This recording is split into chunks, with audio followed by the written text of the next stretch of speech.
Welcome to Cheater Confessions. Let's get started with today's story. My name's Robert.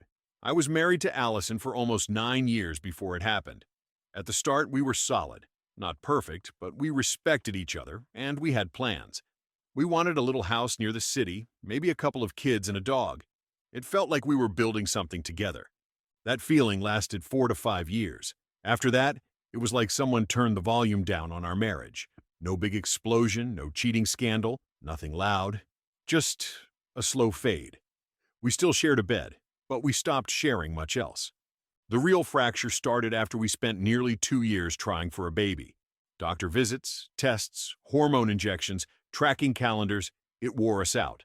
Month after month of disappointment. Allison took it harder than I expected. She wasn't the type to show emotion, but she shut down almost completely. "You don't talk to me anymore," I told her once. "I'm tired, Robert. That's all." I watched her lose interest in everything. She stopped going to the book club, stopped cooking, and stopped laughing. The woman I married was still there physically, but emotionally, it was like she'd left the house. I tried to hold it together. I kept the house running. Groceries, laundry, work. I kept trying to talk. I brought up counseling once, but she refused it before I finished the sentence. So I told myself to hold on. This is what love is, right? You don't walk away just because it gets hard. It was a Saturday afternoon when Allison told me her sister was coming to stay with us for a few days. She and James finally split, and he threw her out. She has nowhere to go. I nodded. "What about the kids?" "They're coming too," she said, not looking at me. "Just until she figures things out." I didn't push back. I knew her sister, Beth. Loud, unpredictable, and always had some kind of drama going on. Her boys were maybe 6 and 4. I wasn't thrilled, but I wasn't heartless. I figured we could manage a week, maybe 2. The first few days were chaos. Beth talked nonstop. The kids tore through the house like it was a playground. Toys in the kitchen, crumbs in the couch cushions, screaming and tantrums. Beth wasn't exactly shy either. She had an opinion on everything. My cooking, my job, even the way I folded laundry. Allison somehow seemed happier, like the noise distracted her from whatever she'd been avoiding for months. I'd come home from work and find them drinking wine on the patio while the kids ran wild in the yard. I brought it up once, gently. "Is Beth looking for a place?" "She just got here, Robert," she replied. "It's been almost 2 weeks." "She's going through a lot," she said flatly. The way she said it, like I was being unreasonable, it stuck with me. Something had shifted. My home wasn't mine anymore. My wife wasn't mine either. Every day I felt more like a visitor. One night, I came home late, tired, needing a shower and some quiet. Beth and the boys were in our bedroom. Allison had given it up so they could get better sleep. I slept on the couch that night. I didn't say a word. By the end of the first month, I couldn't remember the last time I had a real conversation with Allison. Every time I tried, it turned into an argument or ended in silence. "Robert, this isn't permanent," she said once, after I asked when Beth was planning to leave. "You said 2 weeks. It's been 6. "She's my sister. What do you want me to do? Throw her out on the street?" "I want my house back," I said calmly. "I want to sleep in my own bed again." She didn't answer, just walked out of the room like the conversation didn't matter. Beth, meanwhile, acted like she owned the place. She'd leave makeup on the bathroom counter, dirty plates on the kitchen table. Her boys were climbing furniture, leaving juice spills everywhere. "The kids need some rules," I told Allison once. "This place is a zoo." "They're kids, Robert. What do you expect?" "I expect some respect for our home." She crossed her arms. "You're always complaining. It's exhausting." That's when I realized something else. I wasn't just being ignored. I was being framed as the problem, the guy who couldn't adapt. A few nights later, I came home and headed upstairs, hoping to grab a change of clothes. As I got to the hallway, I heard them through the half-open bedroom door. "Honestly, it's kind of nice having the big bed. Your husband doesn't seem to mind." Allison didn't even hesitate. "He should be grateful he's still in the house at all." They both laughed. I stepped in without a word. Beth looked up. Allison froze for a half second, then turned back like nothing had happened. I grabbed my clothes and left the room. The silence I left behind said enough. Beth made little comments constantly. "Oh, careful, don't touch Robert's couch. He's very particular." Or, "Why are you so serious all the time?" Once, when I was washing dishes after dinner, she leaned in and whispered, "You know, Allison deserves to laugh again." I dried my hands and walked away. Didn't say a word. Not because I was weak, but because I'd already started making a list. Mentally, emotionally, I was stepping out, 1 inch at a time, and nobody even noticed. The barbecue wasn't planned, at least not by me. I pulled into the driveway one Saturday afternoon and saw cars lined up on the street. Music was playing in the backyard. Kids were running around, screaming. Smoke rose from the grill. Laughter floated through the open windows. I walked through it like a stranger in my own house. When I stepped into the backyard, it was full. Family, neighbors, and people I didn't even recognize. Allison saw me and waved like I was just arriving at someone else's event. "Robert, you made it," she said, as if I'd been invited. "Yeah," I replied. "Nice of you to let me know." "Oh, don't be dramatic," she said, brushing me off. "It's just a few people." Her sister Beth was near the grill, holding a drink. She was loud, already tipsy. As I passed by to grab a drink, she looked over and said with a smirk, "You know, if Robert disappeared tomorrow, I don't think anyone would even notice." There was a beat of silence, then laughter. I looked at Allison. She didn't defend me. She didn't say a word. I nodded, raised my beer like a toast, and said, "Challenge accepted." Some of them laughed again, thinking I was playing along. But I wasn't. I didn't say another word. I stayed through the rest of the party, smiling when people spoke to me. I even cleaned up after the party ended. No drama, no scene. But that night, after everyone was asleep, I opened the closet and started pulling out my essentials. The joke wasn't funny, but it gave me something better than laughter. It gave me permission. The next few days were quiet, but not in a peaceful way. More like the silence right before a storm. Whatever part of me had still been holding on, it was gone.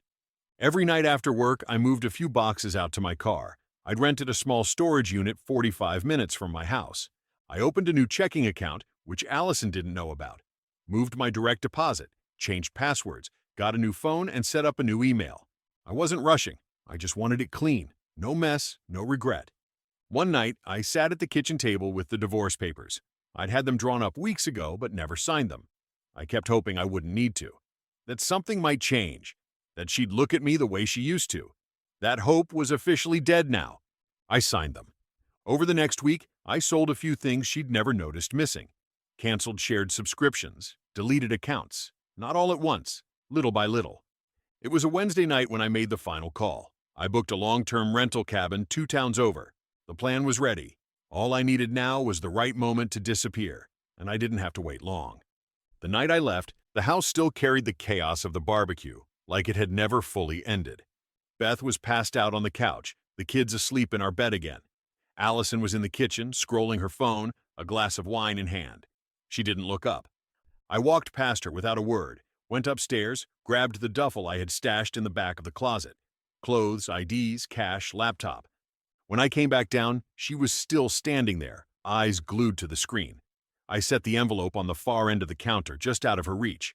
On top of it, a yellow sticky note. "You noticed yet?" That was it. I walked out the front door and didn't look back. The drive was long and quiet. By the time I reached the cabin, it was nearly 2 a.m. The cabin was small, just a bed, a working kitchen, and silence. I didn't sleep much that first night. I needed time to let the quiet settle. In the following days, I disappeared piece by piece, deleted every social media account, changed my email, stopped checking the old ones. I started picking up freelance work online, writing, editing, or whatever paid the bills. Nothing glamorous, but enough.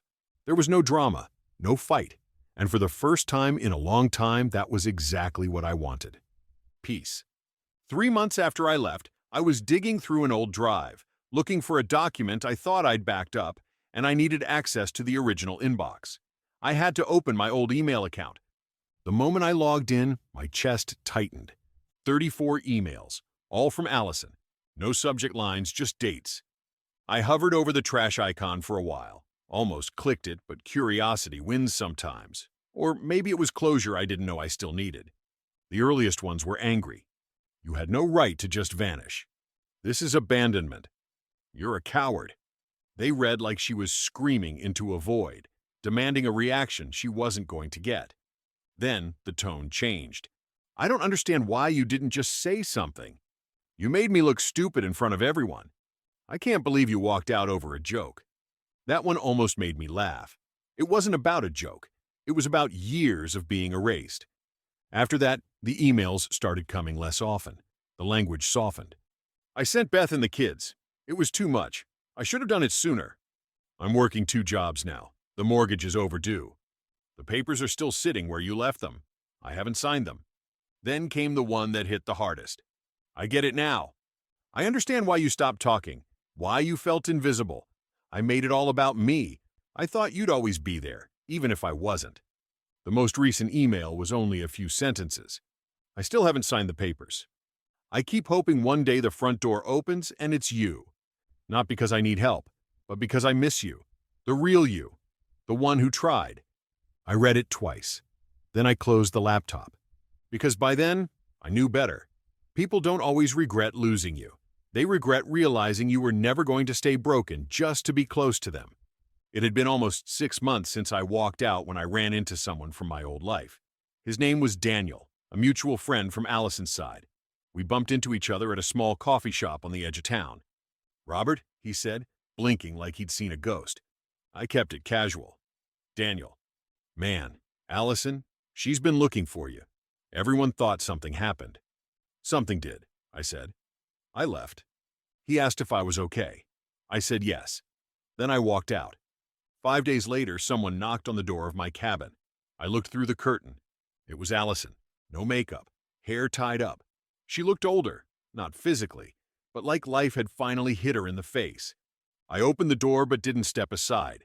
She stood there, eyes glassy, hands shaking. "I hired someone to find you, a PI. I didn't know where else to look." I didn't answer. I didn't need to. "I didn't know it was that bad," she said. "I didn't know I made you feel so invisible." "You did," I said calmly. "I was overwhelmed," she said. "With Beth, the kids, the baby stuff. I didn't mean to take it out on you." "You didn't take it out on me," I said. "You took me out of the picture entirely." She bit her lip. "I'm sorry. I don't want to hear an apology," I said. "I want to end this the right way." She blinked. "What does that mean?" "I'll come back, just to file the paperwork. I'll sign anything else that needs signing. But that's it, Alison." She didn't cry. Not loudly, at least. Her eyes just filled up, and her face dropped like she'd finally accepted the truth. "I kept thinking you'd show up," she said, "even after everything." I nodded once. "That was the problem." I paused, then added, "If you want the house, you'll need to buy me out. My share. I won't fight you on price, but it has to be fair. If you can't, we'll sell it and split the proceeds." She turned and walked away. A year of quiet taught me one thing. Sometimes the loudest thing you can do is leave silently. If someone makes you feel invisible long enough, disappearing isn't revenge, it's clarity. And clarity is freedom.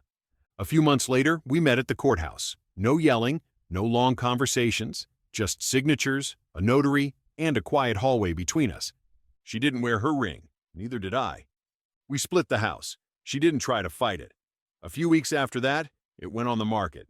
It sold quickly. Decent neighborhood, still in good shape despite everything that happened inside it. She used her half for a small apartment not far from where we used to live. Nothing fancy, but enough for her to start over. I heard through someone she took a third job, part-time at a bookstore. We didn't speak again. No calls, no emails, just paperwork and silence. The final wire transfer from the house sale hit my account 2 months after closing. I sat at the cabin table and stared at the balance. It wasn't about the money. It was about the clean break. No more shared bills, no more what-ifs, no more pretending. Some nights, I still think about the version of us that might have made it. The one with the dog, the kids, the little house near the city. But that version never existed beyond intention. What we had was real, for a while. But sometimes love doesn't erode in a storm.